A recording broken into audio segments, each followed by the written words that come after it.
All right, what's up, everybody? Welcome to the Tuesday 10X interview. Every Tuesday, 9 o'clock Pacific, I am interviewing some amazing mortgage professional. They all have a couple things in common. One, they are modern mortgage advisors. They are using technology, but they're using technology in best practice ways. So they all do that. I don't interview people that are not modern mortgage advisors, modern mortgage coaches. They are all mortgage coaches. They are all going beyond the fee worksheet at the point of sale, and they are giving consumer, in this case, it's Justin Allen, and he calls it the Smith Family Homebuyer Guide. Is that what you Home call it? buying guide. Yep, you got it. You So, got by it. the way, he doesn't call everybody the Smith family. He puts in the family's name. So it's theirs. And then he creates a home buying guide. We call that the Mortgage Coach Total Cost Analysis. Justin is a grandmaster, which means he's done over 1,000 mortgage coach experiences. He's a producing manager. Last year, he did 143 loans for just a couple dollars short of 40 million in production. His team, his branch did 998 loans, just too short of 1,000. By the way, how frustrated were you that you didn't break the 1,000 mark? We had a couple refinances that got pushed to the following month for various reasons. So we had it there, but then, just things happened and took care of the clients and they closed in January instead. So we'll get it this year, no doubt. I'm looking forward to All it. right. What is the goal this year, by the way, for you personally and for your group? My goal personally, from obviously still a producing branch manager, is to be able to do north of 50 million. Obviously wearing a lot of hats with, helping our LOs grow, helping, the branch grow, helping our community grow. And then from a branch perspective, looking to do, so we just did, right at 250 last year, 250 million from a volume standpoint, looking to do 1,200 units this year through compared to what we did last year. So looking forward to that, and we're off to a great start. All right. Well, good. I'm looking forward to hearing what you're doing and how good a start you're after. I want to remind everybody watching this live, if you have questions for me or Justin, put those in chat. He's coming to us live from Cincinnati, Ohio. Are the Bengals going to do better this year? Are we going to have like a few more W's? There's some big news that came out this week. We locked up the two stud wide receivers. Now they probably got to score 50 points a game because we don't have a defense short up yet. So we'll see how that goes, but they're still work in progress, and hopefully it's better than what it was last year with all the talent they have. So yet to be seen here in about 5 or 6 months. Well, I also see that you're an Ohio State guy, so congratulations on a ship. Thank you. Hopefully, you guys can do a repeat. You think you got a shot? I think we got a shot. There's a lot of good teams that are out there, and they got to do the whole transfer portal thing and recruit again and rebuild because we lost a lot of talent. But it's been a fun couple months for sure. Cool, cool. Well, what I want to do, guys, is as we were prepping before we went live, Justin had a suggestion on a poll that he wanted to launch. So I'm going to push this because you just want to know where you guys are getting your business currently. What portion of your business is coming from realtors? Well, first of all, is realtors 100%, 50-50, 25%? Are you like 100% consumer direct? So answer one of these options. Justin, any color you want to put around this before we close the poll and see how our group, and by the way, only 23% of you have answered. Guys, come on, let's get it north of 50%. Yeah, just context, and Jeremy says this all the time. Context is key with this. So obviously, there's been a lot of big news in the last really 5 or 6 months about changes with the NAR going back to August, and then within the last couple of weeks, we all know what happened with Rocket and Redfin, right? And everyone has their own opinions on why those things are occurring in the industry. Or are we going to see more acquisitions like that? Again, time will certainly tell. So I do think, and Dave would love your thoughts on this too, is like, when we think about what happened last week, or I guess it was last week with Rocket and Redfin, Redfin obviously captures a ton of consumer data, like 50+ million clicks a month, something like that, right? And in my opinion, I think that acquisition occurred to get to the consumer first. So who can get to the consumer first, right? There's different ways of doing it, and we'll touch base on that here today as well. But I think we're in a unique time in the industry because for me at least, I'll touch base on our business, on our model. Primarily, our business still comes from referral partners and realtors, right? So that is still like at this given moment the bread and butter of where our business comes from. And we're going to talk about like how to be more well-rounded in terms of like other avenues of business, whether it's previous clients or CPAs, financial advisors. We'll touch base on those things too. But I think we are at the same time slowly starting to see a shift. And Dave, I think you called this out in one of your recent interviews, like by 2027, like the industry is going to look a lot different than what it is today, right? And we're going to start to see us, we're already seeing it, a slow shift from, the bread and butter being realtor-based referrals to how do we get in front of the consumer first, right? And we're going to talk a little bit more about that today. And, how can we keep up with that shift that's occurring?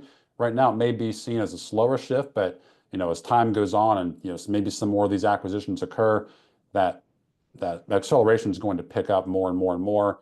And those that can keep pace with that and even be ahead of it, in my opinion, I think are going to be the advisors that are going to continue to win in this market.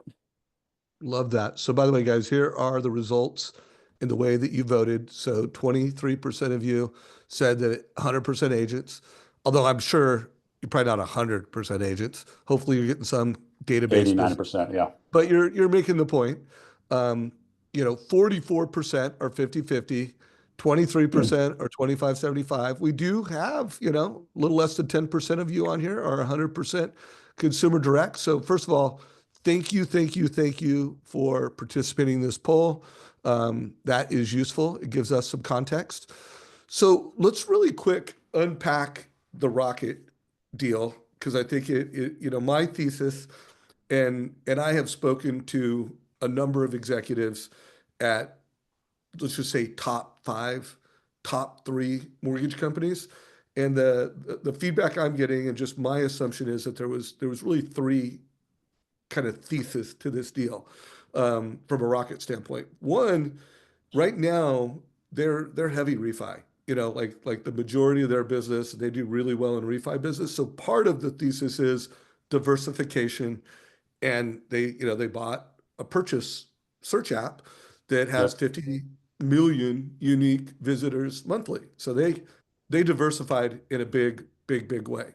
And I think that's one of Justin's points. Like, hey, we should diversify. What can we learn?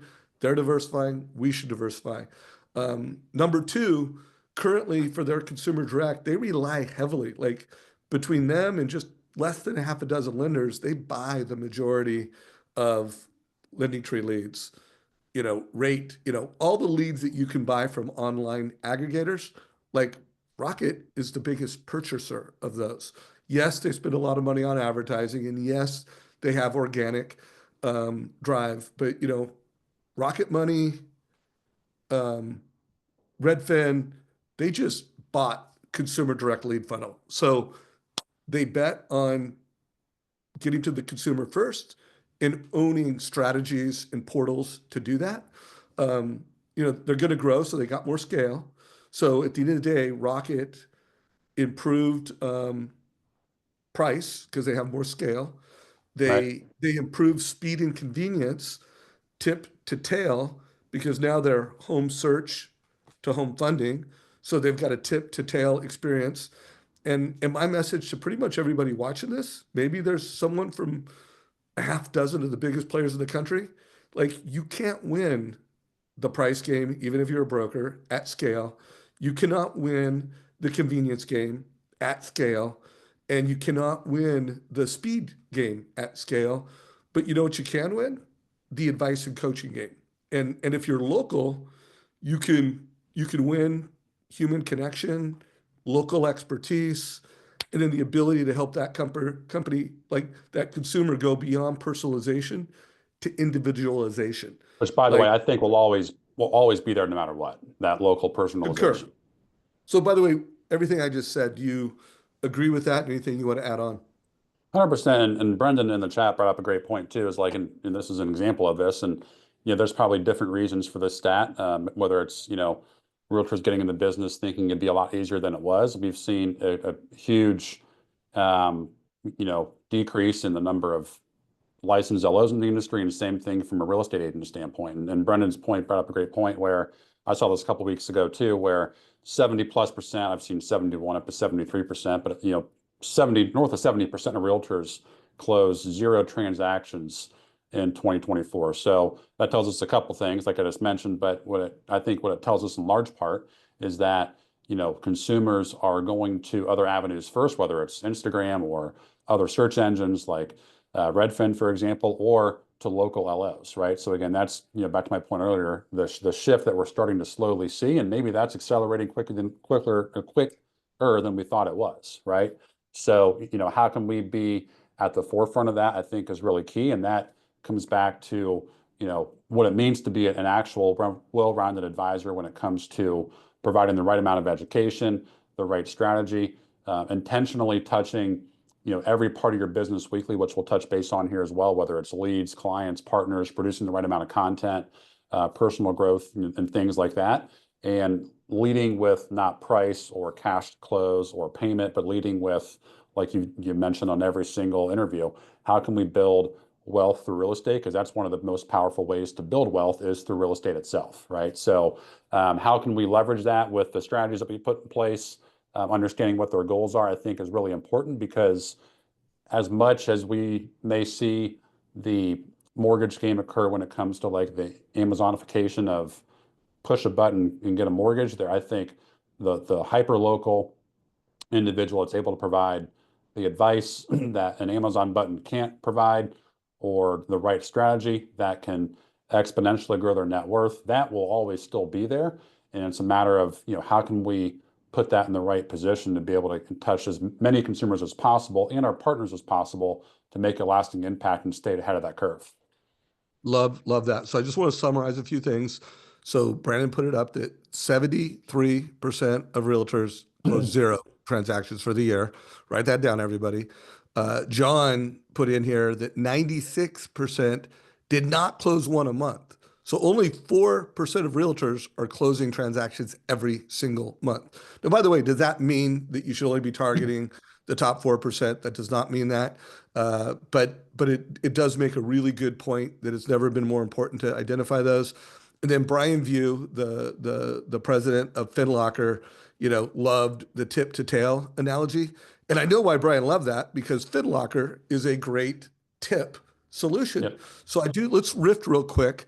And I'm going to share a few thoughts on how can you, as a local referral-based professional, and even the consumer direct person is on here.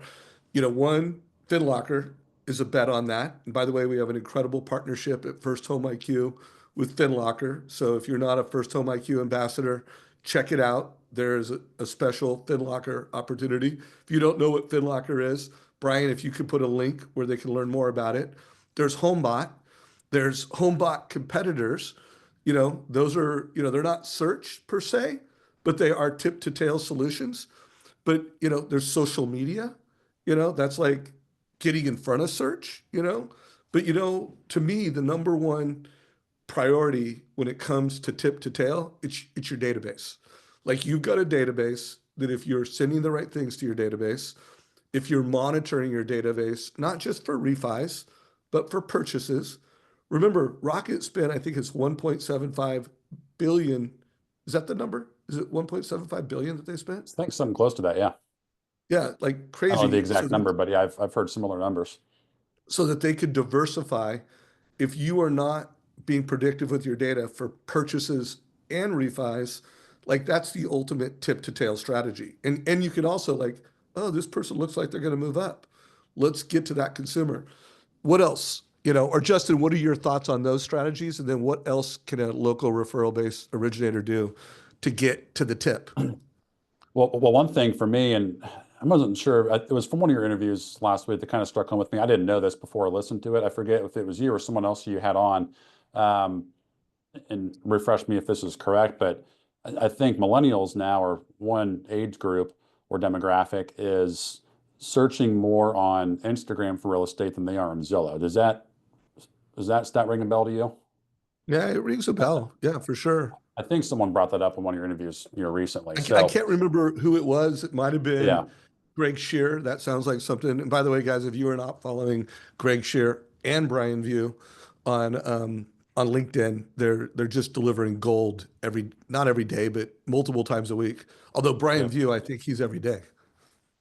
yep. So to that point, I think that a big thing to help, get to the tip of that is to be able to, one, constantly, produce content that can be visible and, clear to the consumer, right? That's the biggest thing. And, I've been involved on social media for a long time, and really it's taken years to be consistent with it, to really, I would say in the last 6 to 8 months, really start to see a consistent and meaningful return on that based off the time I put into it, the content I produce. And it takes time to be able to constantly produce content, provide value back to not only clients, but referral partners, and doing it consistently, right? So that's obviously a free way to do it. And shout out to Deborah Bird. She helps with marketing as well. And you've had a lot of great people on here that we've been able to provide or get different bits of nuggets from to build that into our business. So I think social media for those kind of things is key. I think tapping into your database. We have a playbook for how to, in our opinion, properly nurture a database. There's no like one size fits all for that, but we're at least touching our database multiple times a year, whether it's through updates or events that we're doing, whatever the case may be. Like that's a big segment that I think is left untapped with many people in the industry. So we're extremely hyper focused on how to be able to constantly nurture them, because they're going to go through another home buying journey in 1 year, 2, whatever that time frame is. And part of your database will turn over every single year, right? So if you're not at the top of their mind when they, go to start that, interaction again, then they're going to go to someone else, right? So again, how do you get to the tip of that? So social media key, database is key, and then also nurturing your current referral partners. Because again, for me included, a lot of us on this call, same thing. As of this given moment, this given second, a lot of our business does come from referral partners, right? But again, as the shift slowly moves towards more and more consumers first, getting to the consumer first, which we kind of saw an example of that last week. What are some of the things we can do at a smaller scale to keep pace with that? Because not all of us are Rocket, not all of us are Redfin, obviously. Not all of us have the resources that those two big players do, but we do have other resources that can still make a meaningful impact. Yeah, agreed. So just to summarize, the tail is your LOS, guys. That's where you manufacture a loan. The Yep. tip is how do you get to the consumer, and social is something that you put a lot of rigor and thought into. Yep. Database and optimizing your database, you put a lot of thought and rigor to, and referral partners. Those are your four core tip. Do you have a portal like FinLocker, HomeBot, any of those solutions do you use, Yeah, we have or some of some our other LOs in that your company? are through FinLocker. So shout out to Brian. I use HomeBot. Yeah, we have a really solid tech stack in terms of being able to get to that start of the journey that a lot of buyers start with. So yeah, we do have those different pieces of text or pieces of tech that are built into our tech stack 100%. And you need to. And that's going to only continue to evolve over time, right? What may be relevant today may be obsolete 5 years from now, or something that's going to be on the horizon 5 years from now may not even exist today, right? So for those that can adapt, those that can, lead with education, lead with value, while also building in the tech stack that you have, that's going to help you scale more and more and more and build a bigger impact. Love that. And so, a couple notes, make sure you guys write this down, that with your database, make sure that you can be predictive with both refis and purchases. So if you are getting alerts when someone runs a credit report with someone else, guys, that's barely first base. And I make the case it's not even first base because they're in the market. You need to get to the consumer before they're in the market. Just a reminder here at Trust Engine, that's what we do, between Mortgage Coach and what we call Mortgage Coach Next Generation. It's being predictive for both purchase and refis. So you get to that consumer. And then I also want everybody to put on their list your partners database, because if you get the database right, you can actually make a case for your partners that their database is better off in your database, and they'll give you data so that you can manage it and monitor it. Wally Elderberry is someone that I've interviewed multiple times. I think when he first started implementing this, he had less than 5,000. I mean, you know, for a decade, he's done over 100 million. So he worked his way up to about 5,000 records over the course of a decade and a half. And then literally within 2 years, he got north of 31,000 records in his database by being strategic, like going to partners and getting them to give his data. So I would highly recommend, if you're a local referral-based professional, master your database. Anything you want to add before we move the chapter? Danny brought up a great point too, and I think this is totally true. And I love the chat so far. This is awesome, great interaction. So Danny brought up a great point, Danny Espinoza, that we can talk about tech all we want. We can talk about Mortgage Coach, we can talk about HomeBot, you name it, we can talk about it. But it really only matters if we actually use it, right? We have so many people that have Mortgage Coach or HomeBot or whatever it is that can actually add value. But and you've talked about this before, and I've seen it every day. Is like the hardest part is to get people to use the actual tech that exists, right?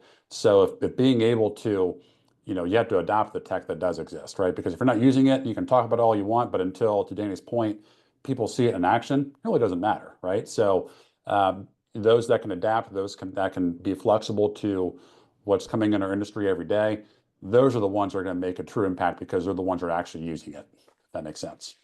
Yeah, and I want to comment on some things. So Jeremy Forcier said, hell yes, alerts are the minimum, capital, but they are effective. Picked up a $2 million refi Boom. yesterday from Credit Alert. Now here's my message to everyone listening to this. A lot of loan officers, the majority of loan officers that have those, they don't call them. And they don't call them fast. I guarantee J-Force, he's calling those quick. So also just a reminder, just because you have these signals doesn't mean you're getting an ROI. You gotta call them. And I've interviewed the best at database practices, and they have a practice that, hey, they start every morning and they make their database calls first thing in the morning. Like get the database calls. And when they get a trigger alert, they call it like boom. So you have to make the call. By the way, I'm reading from Jeremy. You have to make the call, have to email templates, send them out ASAP. And then, of course, Brian View is adopt, adopt, adopt. Here's another point, guys. Everybody talks about Rocket and these lenders, they're technology enabled. Guys, everybody on this call is technology enabled. You have an LOS, you have a POS, you have a product and pricing engine, you have a CRM. Most of you have Mortgage Coach. What percentage? I would love to know, Paul, would you get a poll? What ask people, do you have an alert system that tracks alerts in your database? And then like have people check, I only get credit alerts and refi alerts. Let's see how many people are also getting purchase alerts. But here's the deal. The difference between most distributed retail mortgage professionals and Rocket is Rocket adopts best practices. They're technology enabled and they have a sales force that consistently follows the best practices of using those tools. And most mortgage professionals don't adopt and follow the best practices. Any thoughts on that, Justin? Yeah, I think it's the barrier to entry, right? So, you know, a company can provide all the tech that they, have in the world, but again, unless someone actually adopts to Brian's point, then it really doesn't mean anything. So I think, when it comes to, alerts or trigger alerts, and I'm sure you'll show the app that you guys have built, or worked so hard to build, which I think is great, by the way. How can you go We, more we in got to depth get with that. those We got to get things? that rolled out at U I Mortgage. know Anthony, we're working if on it. you're hearing this, Yep. buddy, let's go. Let's go. So that's what we're talking about. Like how then that's even before the consumer starts their journey, which that's the grand slam, right? Sometimes when a credit monitor or a credit trigger alert exists, sometimes it's too late, right? Sometimes it's not, for the top of the top, like Jeremy, like, he's able to, get those alerts and capitalize on those, right? But for those that do get the alerts that, aren't on it right away, because again, keep in mind, a trigger alert is already, the consumer is most likely already taken a step to do something, right? And if we don't get to it fast enough, or we don't have the right skill set or the right coaching in place to be able to capitalize on that, then those are a ton of missed opportunities. And right now in this market, and I don't know if, if you're like me, every opportunity in this market right now has to be treated like gold, right? Because of, the shrinkage that we've seen in the market overall. So we have to capitalize on every single opportunity that does exist. And part of that is being able to capture and retain the database that you've worked so hard to build.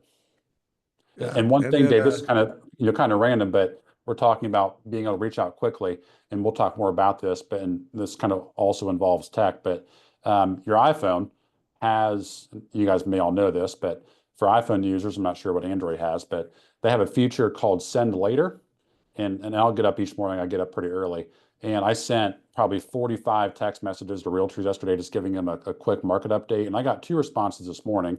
I hit the send later feature on all these text messages, and let's see, one of them said,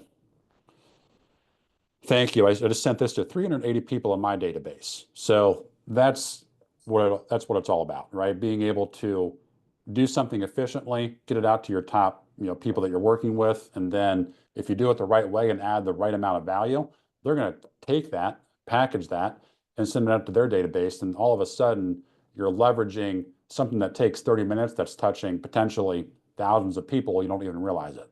So things like that are going to make a huge, huge difference. yeah. And someone asked, Gerard said, Dave, when are you going to offer Trust Engine to brokers and without an enterprise account? So I can tell you, that is on the roadmap. It will probably be Q1 of next year.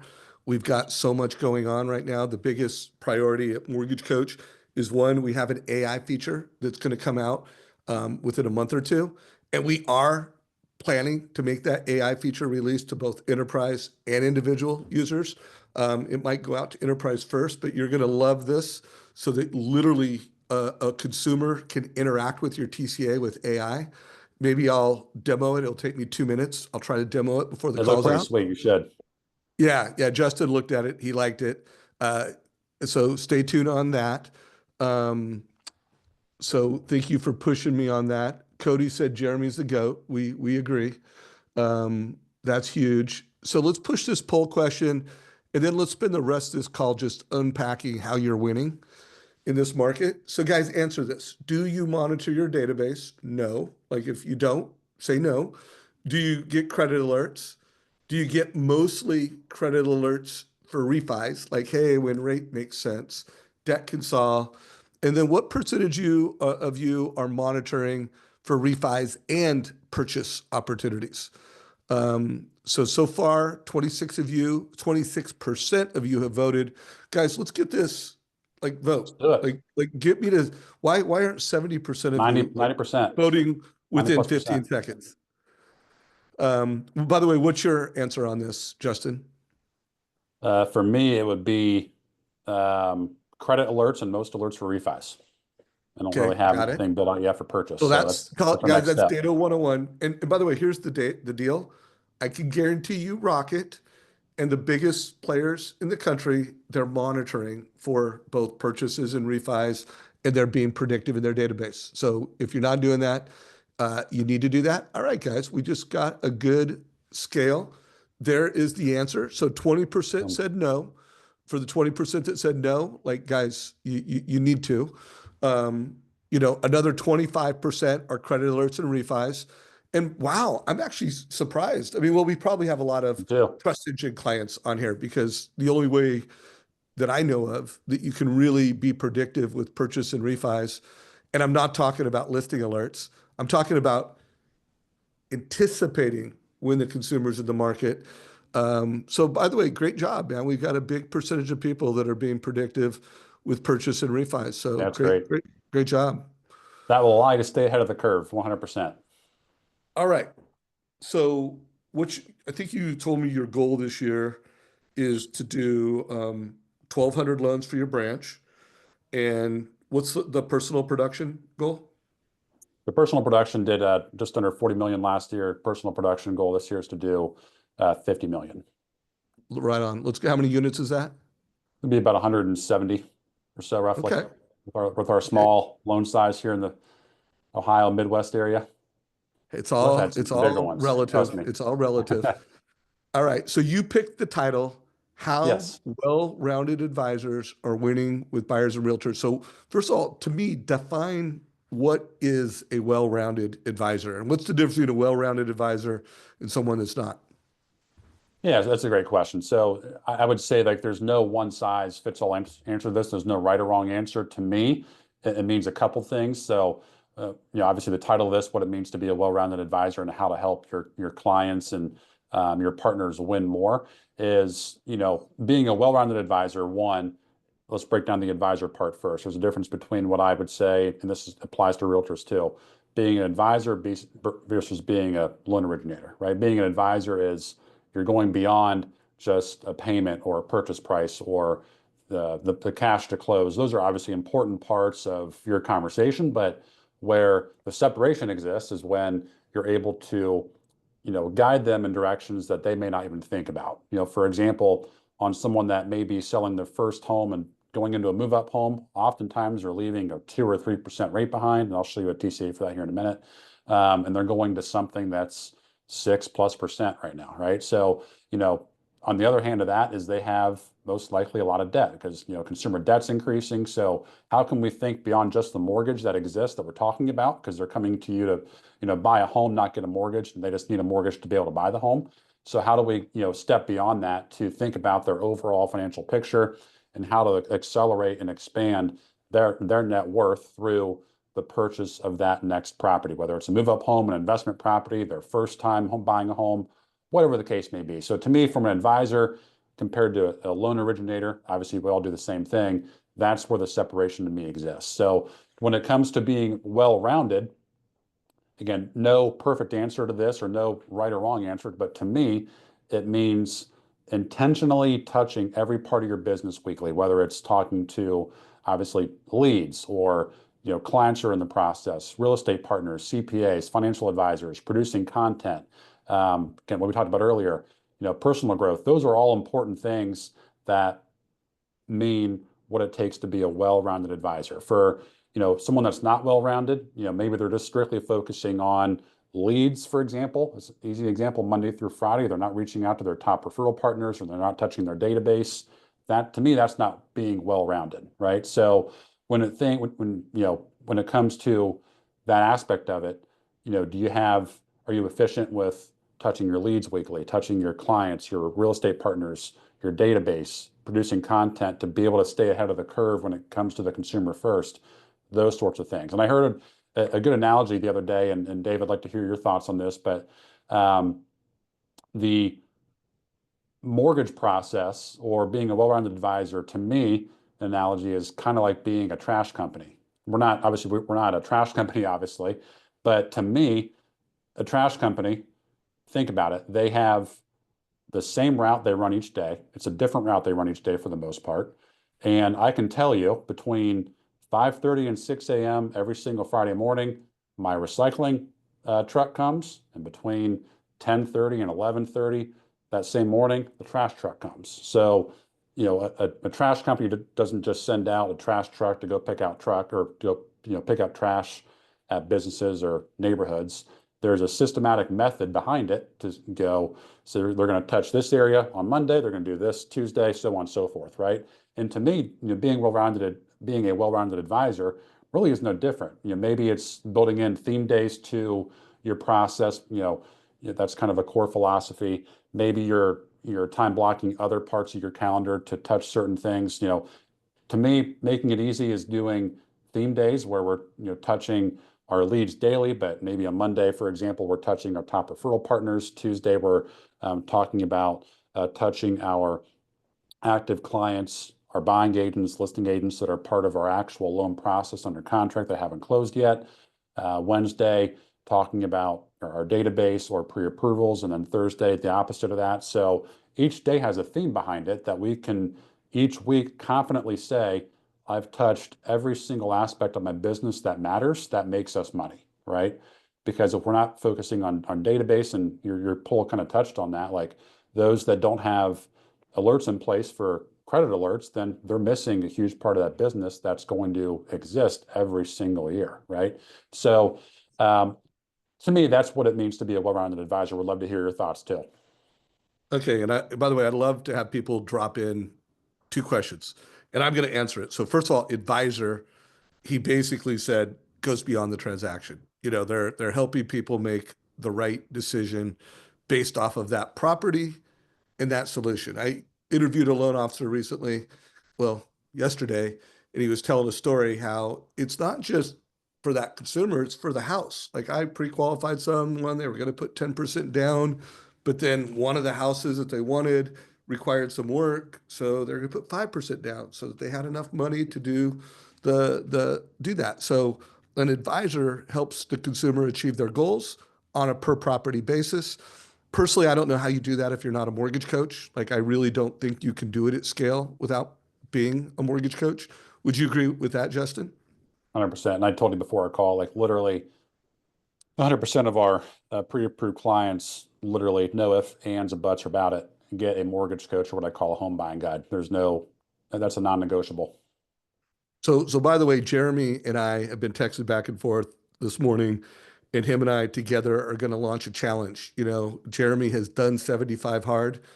I don't remember how many times he's tried to do it, like a lot, and he did it once, but it's inspired from 75 hard. Although we're going to come up with something that you can do in 30 days. Right now, we're thinking about calling it winning in 30. So we're going to launch something, and one of the three things you're going to have to do is do a TCA for every credit report. Because here's the philosophy: we want to help the industry have better conversations. Check. We haven't figured it out yet, but we're going to come up with one of the things in 30 days is that you have to have more conversations. So what are you going to do to have more conversations? And then we're going to have three things, 30 days. You got to do consistently. And then you gotta have more energy. You got to be healthier. Right now, I'm advocating like what I'm pushing Jeremy for. We both ruck walk.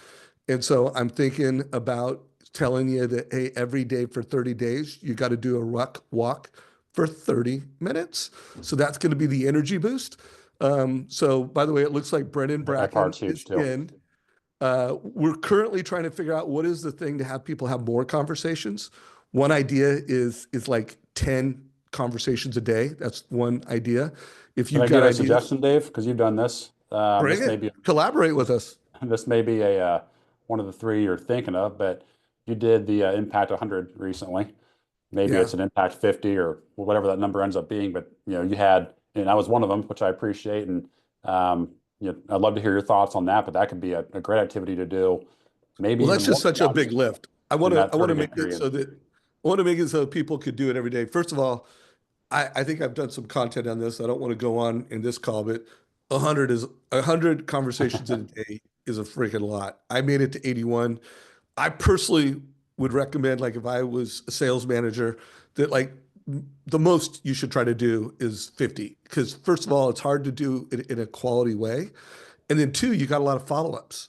By the way, Brian View is in, Jeremy Forcier. I will be rolling this out sometime by the end of the month, so stay tuned on that. Winning in 30. All right.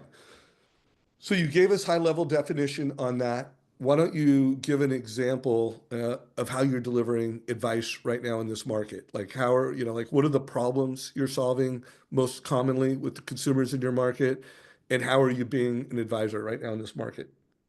Yeah, so I mean, I think we're all still facing the same challenges in most markets. Obviously affordability still a challenge. Ultimately, inventory part of that is adding to that challenge. So we have, at least in our area, seen a pickup of inventory over the last couple of weeks, just as we always do with the spring season. We had snow on the ground for almost 45 days straight until about half a month ago. So as those things start to turn, we always see the purchase season, so to speak, exists between now and basically October, November. So now I I've said it for the last 3 or 4 years. It always seems like over the course of 1 or 2 weekends, we go from the strategies of 2-1 buy downs or seller credits to all of a sudden those are more obsolete for 9 months. And now we're talking about how do we build in appraisal gaps or commission gaps, things like that. So it always seems like it goes, those conversations change over the course of a very short time frame. And I tracked it back to previous years, and it seems like right around this time each year when things do pick up, we enter more of the purchase season, that does occur.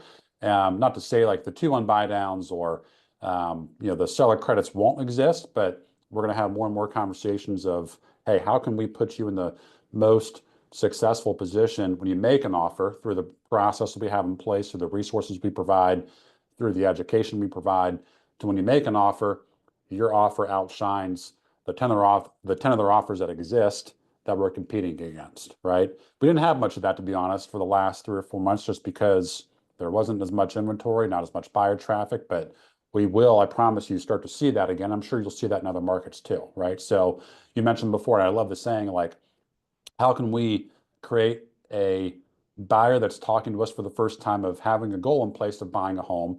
How do we instill confidence in them to give them the right education, the right strategies to where they can go out in the marketplace, look for homes with confidence and clarity? Again, home buying guide, mortgage coach is instrumental to that, to where they can make then a confident offer with, again, clarity and purpose, to when that confident offer is the one that gets accepted. So there's processes and conversations built into that at a very more detailed level. But at a high level, our goal is to take a buyer that may not have confidence, may have concerns about whatever it is. Like I think Jeremy brought this up a couple of weeks ago or last week. Like, he asked a lot of really good questions, and the top producers do. Like, what's your biggest fear? What's your story? And those are things that we're having conversations with as well, because you can truly understand what a client needs, what their drivers are, what their concerns are. And through the tools that we have and the resources that we have, and having these conversations for a long time, you can successfully navigate them on the path to be able to go from someone that's not confident to making a complete confident offer.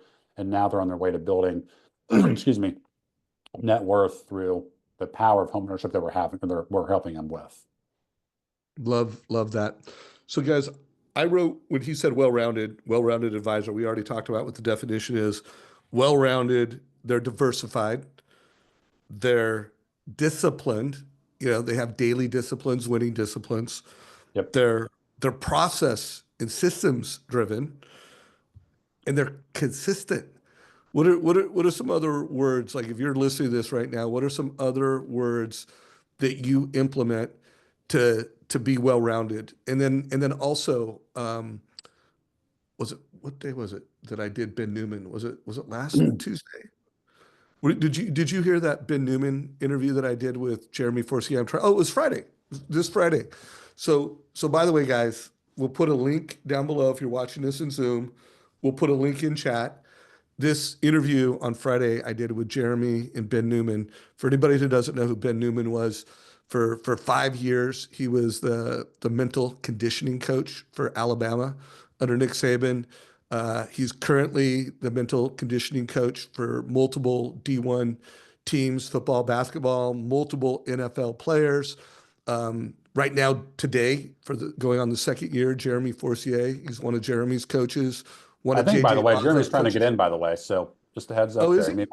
You may want to I share I something. actually tried to promote him. Jeremy, if you are listening, and I know he is because he's been commenting, you have been invited to join us as a panelist. Oh, dude, we're going to close out the fourth quarter with the king, with the legend himself, Jay Force. What's up, brother? What's up, dudes? Dude, Justin, you were freaking killing it, man. What's Um, happening?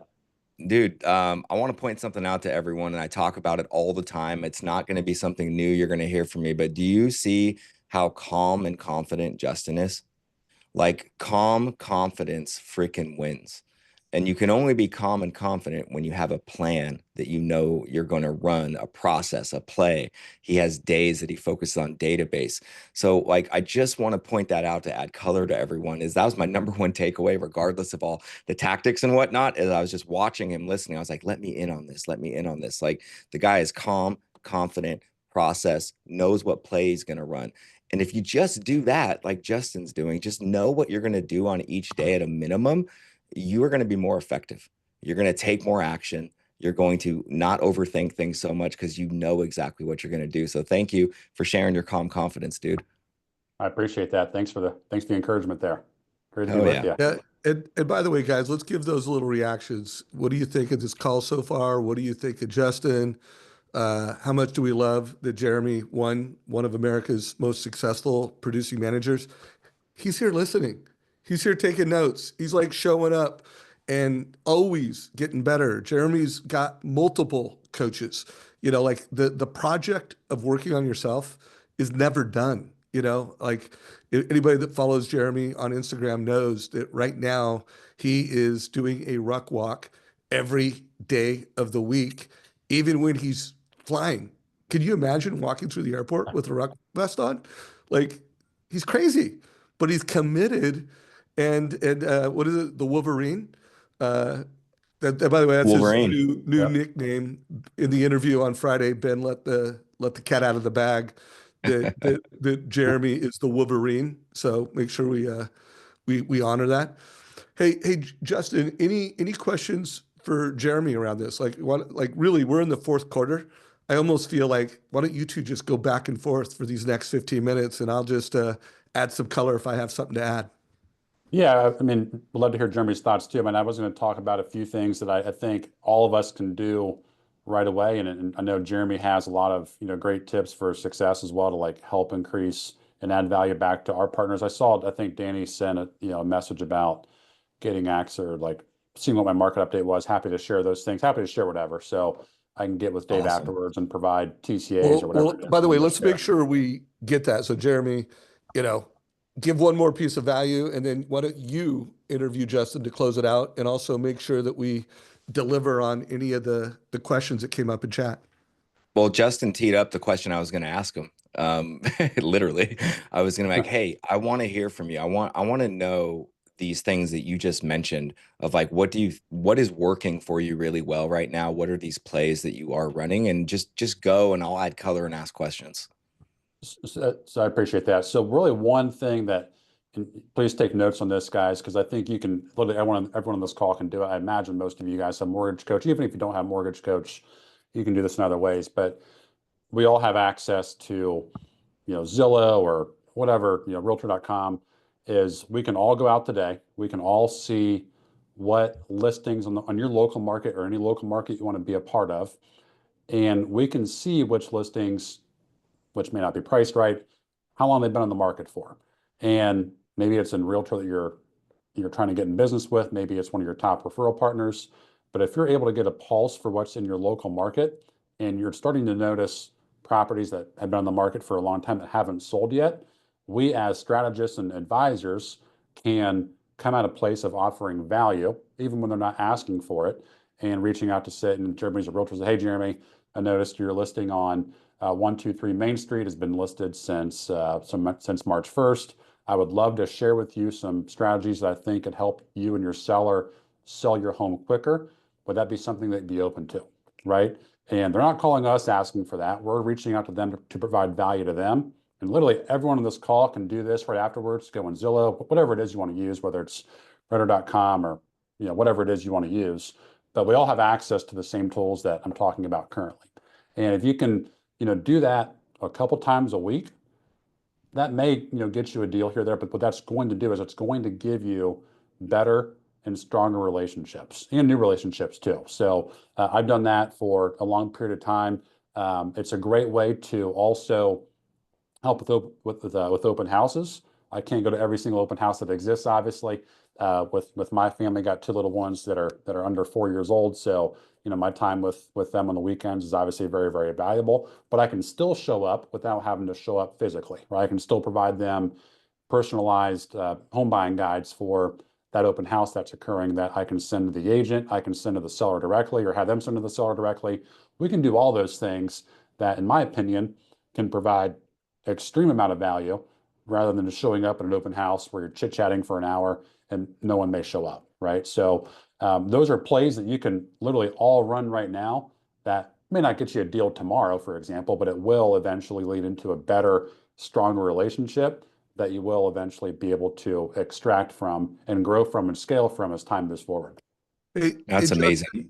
Justin, do me a favor, because before we run out of time, one, I want to be able to demo this AI feature. It'll take 1 minute, but why don't you share a TCA? Because I know you have at least one mortgage Yep. coach, which again, remember everybody, he calls the home buying guide.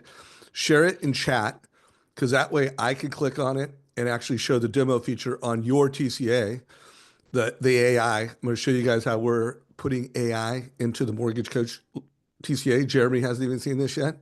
Um, and then two, show us how you're using it in the market today. Yeah, and I So love that he's going to do this, by the way, while he's putting that in the chat and show us, you guys. Like, I don't want you to miss what he said a second ago. The reason why he can make those calls so easily is that he's taking the time to have a purpose of the call, a purpose of the call. Like I mean, I coach lots and lots of people, and they all struggle with making calls to people that they're not in relationship with. And I'm like, Justin is not struggling with it because he has a purpose of why he's calling. Hey, I see that you have this listing. It's been on the market for 122 days. You know, how open would your seller be to a strategy to help him sell the house faster? Like, that's an easy call to make, right? So just take note on the little things that you can do. you guys see my screen by chance? Yes, sir. Okay, so I'm not going to, I mean, you guys have all seen, I put this link to the TCA in the chat, but this is something I've covered with realtors to give back to their database.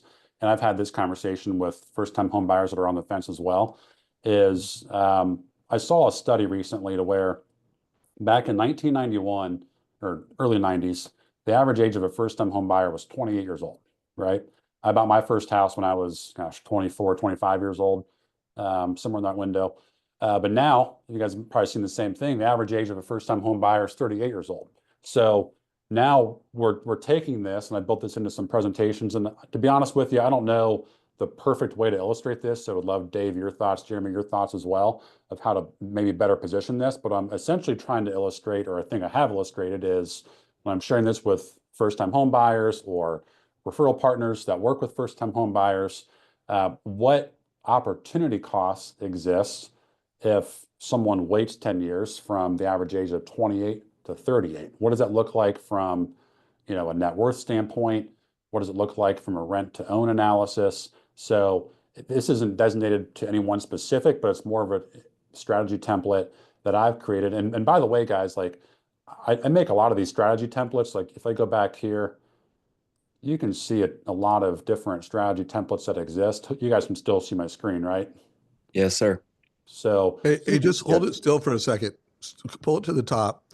I just want people to look at that. Like this guy is dialed. Like he's got ideas and strategies. So he's just always strategically ready to bring value to consumers. I'm sorry, I just wanted people to really be all able to see good. that. And guys, like this is talking more about, more beyond just talking to a consumer. You can create content off this. You can build this into your leveraged events, lunch and learns, whatever it may be. Like we're constantly thinking in ways, and these are strategies that ultimately solve for some of the things that we see in the marketplace that can help overcome some of the challenges that may exist with buyers. So going back to this here real quick, essentially, I won't go through every item because I know we're running out of time here, but this is essentially built to highlight, hey, if I'm talking to Jeremy, who's 28 years old today, and he's thinking about buying a home, but maybe waiting for whatever reason exists that he's waiting for. Again, we're having the right conversation, asking the right questions to uncover the why behind why they're on the fence theoretically. What does it look like if you're buying a $300,000 house today, putting a 5% down payment down? Let's say the average rate 6.5%. Obviously, all these things change, obviously. But what does it look like from not only a payment standpoint, but what does it look like if you were to wait 10 years where now this $300,000 home is now worth, same exact home, 490,000 essentially because of appreciation. I think I'm using like a 4% Like appreciation, 5%. something like Yeah. that, 4 or 4 or 5%. 5%. Nothing Yep. out of the ordinary, right? Especially what it was the past couple of years. Now they're chasing a larger down payment. We always hear from buyers that, oh, I want to have 20% saved, or I want to have 15% saved, like all those different myths that occur. If we can properly frame it and teach them to say, hey, if you're going to, one, how long will it take you to save 20%, Jeremy, first of all? And if we Right. can frame that and say, hey, what we know, we're the experts here. If you're buying a home at $300,000 today and it's going to be worth, $400,000 5 years from now, you're constantly chasing having a larger down payment, even though you're saving up for the same 10% down payment. This is no different here. This is a 5% down payment. That's the 24,000 is a 5% down payment. So them kind of visually seeing it really makes a lot of difference. We can talk about this till we're blue in the face, but until consumers actually visualize it and see it, it doesn't really register to them, right? And I'm even giving them the benefit of the doubt to where, let's say 10 years from now, no one knows what they're going to be look like in 10 years, but let's say rates have dropped 1.5%. Look what that does still to their monthly payment, right?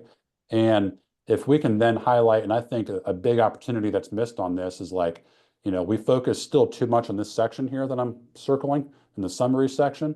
We don't focus enough on what it means, what these graphs mean. And that's where I spend a lot of our conversation. Look at the opportunity costs that exist in net worth in 10 years between this difference or this number here to this number here. That's a big difference in net worth that they've lost out on in 10 years because they've waited for one reason or another or the other. So sometimes we can't overcome that, but if we can get past the fear of waiting, saying, "Hey, I'm waiting for rates to drop," or "I'm waiting for home prices to drop," that's where we as the experts come into play, and having the right conversations, but also having the right data behind it to overcome those concerns. And that is what this is to a T. And that's what I wanted to share with you guys that can make a big impact. So I put that link in the chat, but I think that's a pretty cool thing to build out and just play around with different strategies or questions that you see from buyers that you get and just make strategy templates off of it. All right, guys, just before we run out of time, I want to make sure you guys see this new feature that's coming. Every TCA, when we roll this out, we'll have explained with AI, where the consumer clicks on that and it just consumed everything in the Mortgage Coach total cost analysis. And now the consumer can, what is the lowest cash to I don't think David can close? see your screen, I don't think. Jeremy, do you see it? Yeah, Daniel saw. Yeah, there's see it. I think you need to click on a different screen. Oh, What okay. is the best option or best option over 5 years? Whatever the consumer's thinking, are these rates competitive?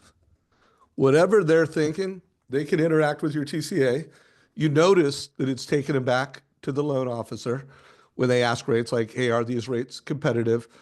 And then here's the deal, guys. You know that they're doing it. Like, Jeremy, think about it. When consumers starts to interact with AI, you know what they're asking, you know what answers they're getting. So the consumer is getting to self-serve some content, and you get to know what's going on in their mind. I already know what Justin thinks because he saw it before we went live. But Jeremy, what do you think of that? Badass. I think it's great. Can you program the AI to always just respond that based on your personal profile, these rates are competitive? It will have. I'm just saying, Yeah, it looks, by the way, guys, on a scale of 1 to 5, what do you think about AI-enabled Mortgage Coach TCAs? Let me know 5. down below. 5, yeah. 18, 5, Yeah. 5, 5. 5. So stay tuned, everybody. That will be coming within a couple months, a 10. So Justin, any closing thoughts? We're at the top of the hour. Anything you want to close with? Yeah, I think like everything we talked about today is not rocket science, right? Like if we can, you know, rates and products may get you in the game, but like if we're focusing on the right relationships, the right education, consistency around those things, that's going to keep you in the business long term. One of the things you're talking about with Jeremy is, how to win in 30 days. Like that is really built around the philosophy of how can we get really 1% better every day, and how can we build on that both personally and professionally. So doing all those things, being well-rounded, not only professionally, but personally as well, we're going to be just fine when it comes to all the different acquisitions that occur around us that we may not be able to control directly, but do impact our business. So those are my closing thoughts. And if we can focus just getting incrementally better, 1% every day, that's going to make a huge, huge impact. All And you'll right, stay in the Coach. game Coach, for as long as you want. love it. Coach Jeremy Forcier, closing thoughts on making this actionable for everybody. Dude, just listen to what Justin said. I mean, choose what your non-negotiables are, right? Your standards. If you want to do more business, you have to be in touch with more people. So how many points of contact is that a day? And think of it in different pillars of your business. We don't have one pillar. We have realtors, We have past clients. We have current clients that are pre-approved or pre-qualified. We have VIPs that are super important in our life. And if you gamify it, as Justin said at the beginning, that's what I do. I have a theme every day where I'm like, just an hour is focused on this one thing. Yes, we have to do all the things every day, but 1 hour every day is focused on a theme for me. And if you can make it easy for yourself, you'll execute at a higher level. All right, guys, if you have not already subscribed to the Mortgage Coach YouTube channel, hit the subscribe button so that you get updates every time we upload a video.